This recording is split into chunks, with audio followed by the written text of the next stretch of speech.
Welcome to Voices of Vision, Stories of Soul. You can find us on Apple Podcasts, Spotify, and Massage and Mindset with Catherine on YouTube. Please like and subscribe. Our focus is spiritually minded small business owners. Okay, I've got some groovy theme music for today. Welcome to Voices of Vision, Stories of Soul. You can find us on Apple Podcasts, Spotify, and Massage and Mindset with Catherine on YouTube. Please like and subscribe. We'd like to take a moment to show our respects to the Bunurong people, part of the Eastern Kulin Nation. We show our respects to all elders, past and present. This is a series that celebrates the dreamers, healers, and creators shaping a more conscious world. Through heartfelt conversation, we uncover wisdom, purpose, and magic that moves the soul and inspires transformation. We'd like to thank our sponsor for this episode, DJ's Vintage Vault. Retro and antique items, a room dedicated to witchy themes and readings, a cafe, and nostalgia and collectibles. Darren and Jay have worked tirelessly for this immersive experience. DJ's Vintage Vault, 53 Reserve Road, Melton, and check them out on Google. They've got 17 fantastic reviews. Today, I'm joined and honoured to welcome Mare Cromwell, founder and director of Great Mother Love Way, a non-profit dedicated to deepening our connection to Mother Earth. She spent 26 years learning from Native American elders, weaving together ancient wisdom, ceremony, healing, and profound love for our planet. An internationally recognised Great Mother mystic, speaker, and author.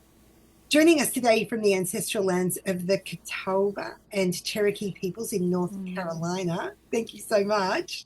It's a wonderful experience to have you join us, and welcome to our podcast today. Oh, I'm really, really honored to be with you, Catherine. And I love that you're honoring the ancestors, the Indigenous ancestors. It's just so important. Matt, you invite us to slow down and listen deeply to our connection with the living world. Could you tell us about that as an experience, like for you, your direction? Oh my. I love how you just launch right into it. Yeah. My life really shifted very quickly in the early summer of 2012. I had just been diagnosed with cancer, with lymphoma, and was freaking out. And I had already studied with a Cherokee medicine woman for 14 years, and she and I had parted ways the year before. And I had become good friends with an Algonquin medicine man. And a month prior to my diagnosis, he had been asked by Gaia. He's been working closely with her for years. She's appeared to him on a trail one time as a column of wispy vapor and announced that she's Gaia. It's pretty wild, some of his stories. But she said to him in early May of 2012, she said, I would like you to do a ceremony with Mare and just be the two of you. And she also said that the ceremony would be healing for her. And so he contacted me, and of course I said yes, because I already knew at that time in my life that I'm here to serve Mother. I just didn't know to the extent this was going to go. And so I got this diagnosis, but I was determined to still be at that ceremony. So I still drove a couple hours north of where I was living in Maryland, and we did the ceremony in a forest. And he said to me, I'm going to be bringing Gaia's energy and conscious into your energy body, but I don't know how you're going to disconnect afterwards. And my first thought was, well, I'm really not concerned because I trust Mother. I trust her. She's our mother, and she asked for this ceremony. So right at the end of the ceremony, she started talking to me very clearly. And the first thing she said was, if you surrender to me to the extent I will ask you to surrender, I will help you heal from the cancer without the doctors. And of course I said yes, because I was freaking out. I didn't want to do any of the hardcore chemo or radiation or anything like that, or meds. And so things started happening really fast for me after that. And There's so many stories I could share. But a few days after that, when I got back to Maryland, where I was living, I went to a healing session with a sound healer. And she had at the end of the session the sound of the waves on the beach. A lot of people have heard that, recording. I'm sure there are umpteen million recordings of that. Oh, yes. But so when she was playing that, I distinctly felt a very powerful dolphin presence in the room with us. And I was like, can you replay that? Because something's going on here. And when she replayed it, it was a whale consciousness too. So it was like the dolphins and whales came in on the spirit plane. And I heard very clearly, go to the beach. You must go to the ocean. And in Maryland, where I was living, it was only like 3.5 hours. So I knew this was a call from Mother. And on the way to the ocean, I went like a week later, made reservations and all that. On the way, I filled my car up. I had a little diesel Golf, VW Golf. I filled it up full. And when I got back on the highway, continuing to the ocean, the gas gauge stayed on full for 120 miles. Yeah. Yeah, and I'm like going, what is going on here? And my first thought was like, it's broken. Oh God, this is not fun. I'm living off my savings right now. I'd actually started another book just a few weeks before that. And then the gas gauge started to go down normally after 110 miles. And I was like, oh. And I turned to Mother because we were talking all the time at that point, but I hadn't asked her yet about the gas gauge. I said, you must be doing this. She said, yes, this is so you can trust me. I'm taking care of you. And I've had so many other miracles. But long story short, when I went to the beach, I was doing ceremony on the beach. I got kicked off the beach at 10 o'clock at night because that's what they do. It closes down. I was doing ceremony in the parking lot in my car, in the hotel room. And Mother said, I want you to put your other book aside that you've started, and I want you to write this one. And she gave me the title, Messages from Mother Earth Mother. And she gave me the whole table of contents, all the title headings, and then she gave me the very first full message, which is to us women. And when I got back to my place in Maryland, that book was done in 5 weeks because I was just full on with Mother. I wasn't working at the time. I was living off my savings. I thought I was going to work on another book, but Mother's like, you're not doing that one. I don't want you to do that one. And fast forward 1.5 years later, about 1 year and 4 or 5 months later, I was completely clear of the lymphoma. And I didn't see my doctor. I avoided him. He actually called me at one point. He gave me a really long leash, which was very kind of him. I mean, he knew I was really stubborn. And when I was supposed to have a 6-month visit with him and I didn't go, he actually called me. And I said, everything's getting better. I'm doing fine. I'm healing. I was having all these spontaneous ceremonies that I wasn't scheduling. Didn't know they were going to happen.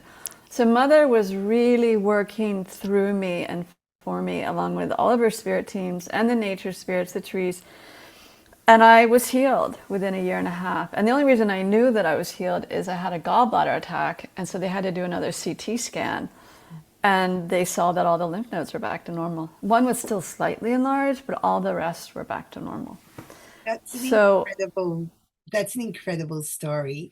What does Mother Gaia mean to you for someone hearing the phrase for the first time? Mother Gaia. Some people call her Earth Mother. Some people call her Mother Earth. The native peoples in the Andes call her Pachamama. She is a very powerful spiritual being. She's our planetary caretaker. So her role is very important with the planet. We happen to live on a planet that has a divine feminine planetary caretaker. All the planets in our solar system have planetary caretakers. Mars is more masculine, hence Men Are From Mars, Women Are From Venus, that book. I don't know if you've heard that. Probably dating myself. I've heard of it. It's okay. Yeah, Venus is another planet in our solar system. Venus has a feminine planetary caretaker. As I have come to understand this, all planets throughout our universe have planetary caretakers. So these are a specific type of spiritual being that are very powerful. And her role is to work very closely with all sorts of councils on the spirit plane, all sorts of being, off planet, on planet, to help manifest the fullest, most diverse life here on the planet and the highest energy frequencies. Yeah. And she's not our first planetary caretaker. I could go on and on about that. I don't know if you need to know about that. But Oh, no, I mean, I can liken it to if you study flower essence, or there's a lot of I've delved a little bit into essences and flower essences and how they're connected to energy or energetics from particular kind of like spiritual planes, which I really love. I love how you bring nature into the idea of greater thoughts, because I am always a little bit skeptical when my mind starts heading into the greater thoughts scenario, which is okay, but the skeptic has to remain standing. But I can handle Native American beauty, because it's so beautiful. I've got a giant frame up the stairs of my home that I see every single day. Multiple times a day I walk past my giant Indian, and oh, I wow. really feel a connection to those flower energies, the ones that come from even looking further, because the kind of microcosm macrocosm scenario I can imagine from a scientific point of view. So it helps me to think even smaller than microscopic, invisible. Okay. Tell us about Yeah, yeah. you've written, you've authored so messages from Mother Earth, the Great Mother Bible. I read that as well. The new book. Yeah, yeah. Tell us all about your experiences extending on what you're working on now.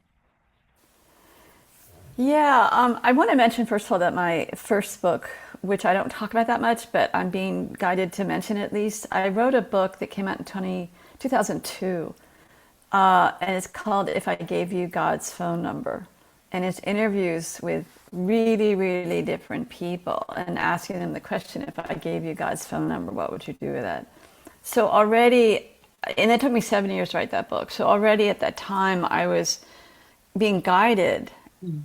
to really look at these realms of being a mystic and being able to communicate with spirit, not ever knowing where my life was headed after that. Although I was told that all of my books, all the work that I do is all part of my soul contract. We I agreed to do all this before I was born. we did this Return to Yeah, World book with yeah, yeah. We both wrote chapters for that. such an amazing book, Return to the Mother World, and your chapter is beautiful. I love your work. Oh, I love thank you. your writing. Yeah, Uh, no, I loved reading yours too. oh, that's so But kind. so you were asking about what I'm doing now, is that it? Or do you want to Yes, hear more will about you the books with Mother, or tell us everything? how much time do you have? Yeah. In pieces, but just sort of, yeah, tell us about, you've mentioned that you stopped writing one book, went on to another. So tell us about the new, how you're inspired to write what you're writing about now. Well, I'm working on my third book with Mother right now called Gaia's Web of Love. And it's an interesting question to ask me how I'm inspired, because I'm very guided by Mother. And Mother asked me to write this book. Yeah, it makes so much And sense. yeah, so this book is more challenging for me though right now, because I started it in 2024, and then I got wrapped up in other things, and then I wasn't sure if I was hearing Mother very clearly, because it comes and goes sometimes, my capacity to really hear her clearly. Mm. And so I'm really in the thick of it right now. I'm determined to get the manuscript done in the next few weeks, not a few months, I should say. I'm knocking on wood. So that is my current book with her. And the premise behind this, and this title really speaks for itself, is that we live on a planet that is actually an incredibly beautiful and significant web of love. All life here on the planet sources from divine love. Tell us about the global ceremony. So you co-created, I know, the Thousand Goddess Gathering, because I think I did this one last year. Yeah, I think you did A too. Yeah. worldwide healing grid. What a beautiful concept to put pressure on. Like, yes, it's there, but you actually push buttons to make sure that someone like me hears about it and acts and feels, Yes, and yeah, the excitement of joining other people and from a more local point of view is really there. yeah, yeah. And I invite everybody who's listening to this and all your friends to please join us Yes, because we do this every year. It's an annual global grid yes. of ceremonies I will put around the planet. I will put links in the show notes for sure. So Please, get please. more people involved in that. Tell us a little bit about your experiences learning from the Native American elders, just because I love hearing about it. Well, if you don't mind, I want to go back just a second and then I'll share about my native teachers. This project, this assignment of the Thousand Goddess Gathering came from Mother. It came from reading a message on Facebook in 2015. There was a woman there who was using this prophecy of when 1,000 goddesses or Tibetan Tars unite, it will shift the tone of our sacred earth from fear to compassion. And when I read that, she was using it. Her name is Claire Dubois, and she was using it to invite women to raise money, to donate, to replant the planet, basically, which we need. But as soon as I read that, Mother Gaia said to me, and you're going to organize that in the physical. So that's how it first started. And the first two events were actually in person on the Washington Mall in the heart of DC. We didn't have 1,000 women at those events, but we invoked more than 1,000 goddesses. So that's how that came forward. And it's really, I follow Mother's guidance. Okay, so you had another question. Oh, you want to know about my Native American teachers? Well, just yeah, I mean, I'm happy for you to combine that with my next question, which is when people talk about the new earth, which is just kind of a coined phrase that I've heard you speak about. How do we connect with that? Well, you know what? I could call in the energies right now. It's actually the new earth is already here in another dimensional field.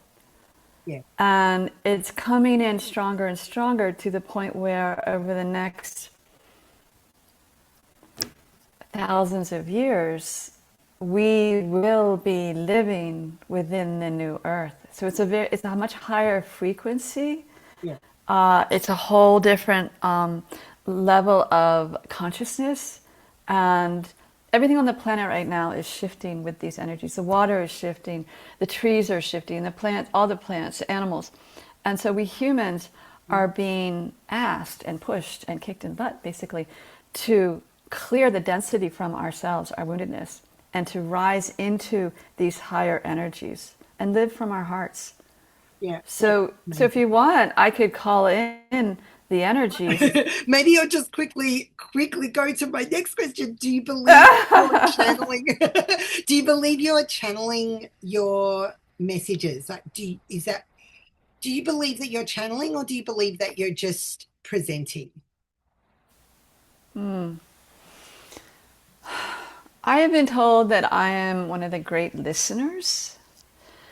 Um, I I don't like the word channel Mm, because I don't give my body over and my conscious and become like a totally empty vessel and have someone speak through me. When I tune into Mother and she is talking to me and I'm giving a message, like I've done videos on my YouTube channel, a number of them of Gaia teaches and even State of the Earth reports from Mother. I'm listening to myself talk, but I know it's Mother coming through me. So for a long time, I used the term download. I'm yeah, downloading this. yeah, yeah. So I hope that answers your question. It perfectly answers it. It perfectly answers it. What are some simple ways our listeners can connect with nature? Well, one, go outside. Mhm. That's So key. feet in the grass, feet in the grass. Yeah. Walk barefoot. Walk barefoot on the ground and open the chakras in the arches of your feet to Mother and her heart. There's actually a meditation that's free on my website, Mother's Love Cord Meditation, and that's a beautiful way to connect with Mother. But you're talking about nature. You know, I actually make the distinction between nature and Mother Gaia, because Mother Gaia is our planetary caretaker, and nature is everything that has evolved here on the planet, including us, because we're part of nature, that is part of Mother. But I make the distinction there.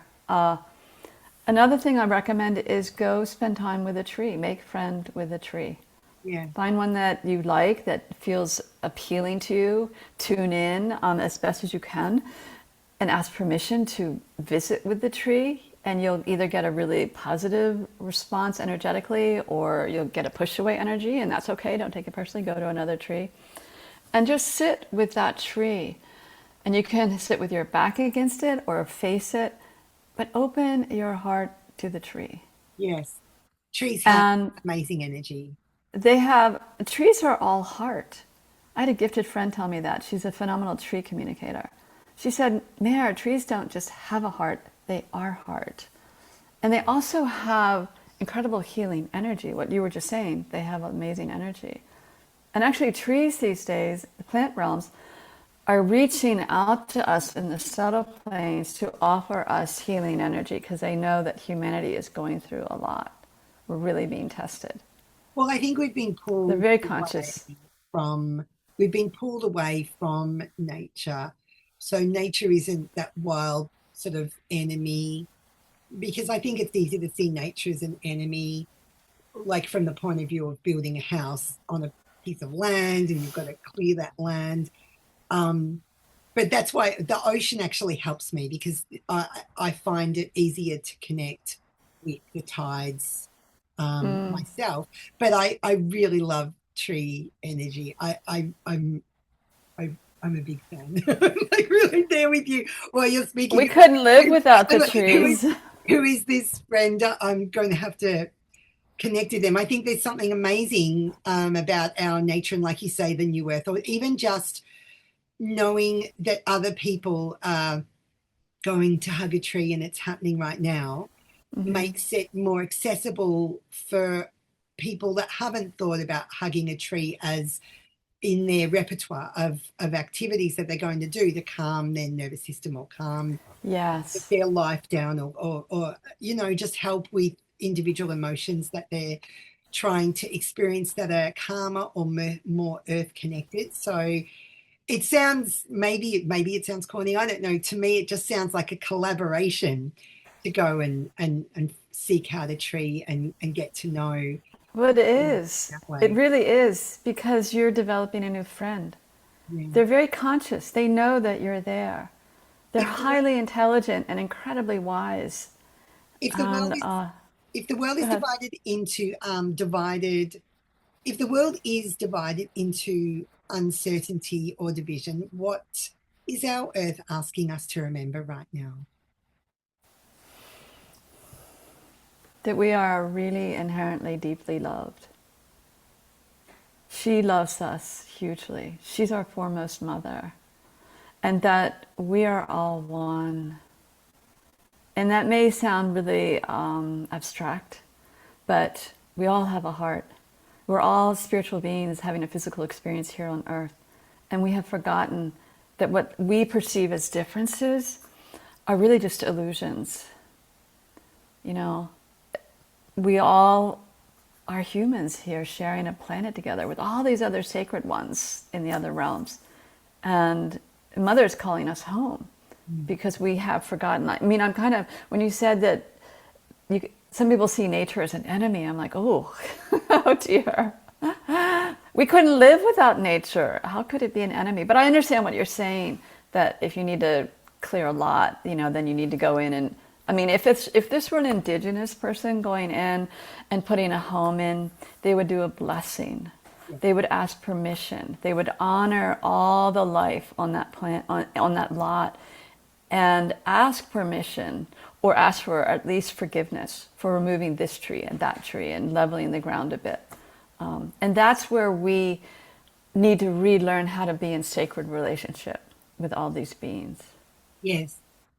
Yes. I mean, I think there's there's no way to say what you just said is completely true. That we do an introduction now to show our respects to the lands that we're on. You do the respects to show the lands that you are on. And I find it just so beautifully, like there's a momentum of that experience that is slowly coming about, where we just recognize uh, that there are energies that are around, and it's just to our benefit to work with them instead of, because if we like chop through, then we're creating a kind of a pathway of arrogance and a sort of a violent an expression of I want to say violence, but it just No, I understand what you're saying. I mean, those of us in the Western culture are we have descended from generations and generations of being cut off from the sacredness, cut off from Mother Gaia. And so we are being called and, to reconnect, to remember the sacred, and to heal from, some people call it wounded masculine, the patriarchal belief systems. Those are all illusions. We've never been separate from nature. We've never been separate from Mother.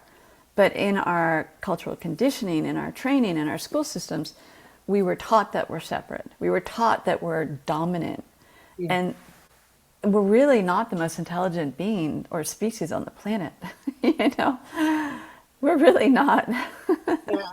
I mean, I feel like, I mean, because I use science myself, so I guess I really like this investment in like the energies, the trees and nature and the flowers, because it's different to, like acknowledging 8 times 9 or whatever. Like it's a different sort of expression. It allows peace in all that knowledge that we have.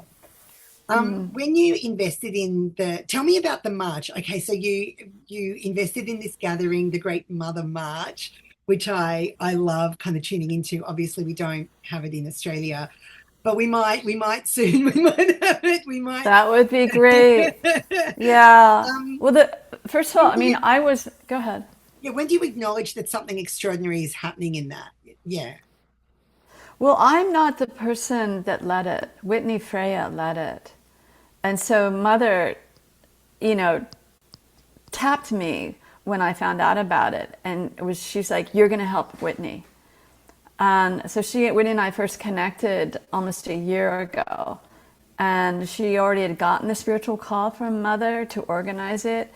And so Whitney and I became really good friends really fast. And I started giving her messages from Mother to boost her and feeding her lots of energy from Mother and the teams that I work with. Because at the time that Whitney and I first connected, she was feeling completely overwhelmed by it. And she's a phenomenal woman. Yeah. I mean, nothing daunts her, or at least not on the surface. So she pulled it off. I I think could not have done that.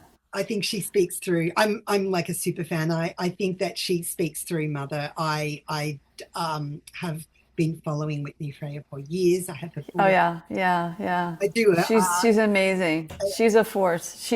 She embodies the divine feminine really powerfully. When I could see that you guys were connected in some way, it was like, oh my gosh, yeah, it was a really beautiful experience for me, because it just kind of showed this new earth experience to me in its rawest form, that people that you're connecting with and that you know and that you share with, and just feel like they're just like the special kind of person that you're going to get lots of beautiful energy from. And Oh, then they're collaborating, and then they're doing the Great March, and then the Great March is happening, and then I'm speaking to you or through you on behalf of that experience, that amazing experience, which is really to help. It's a Mother Gaia, Mother Earth connection. It's a bonding.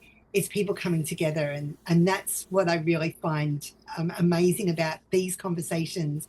If they can make come together about something so peaceful and something And so beautiful and healing. healing and a journey, and Yeah.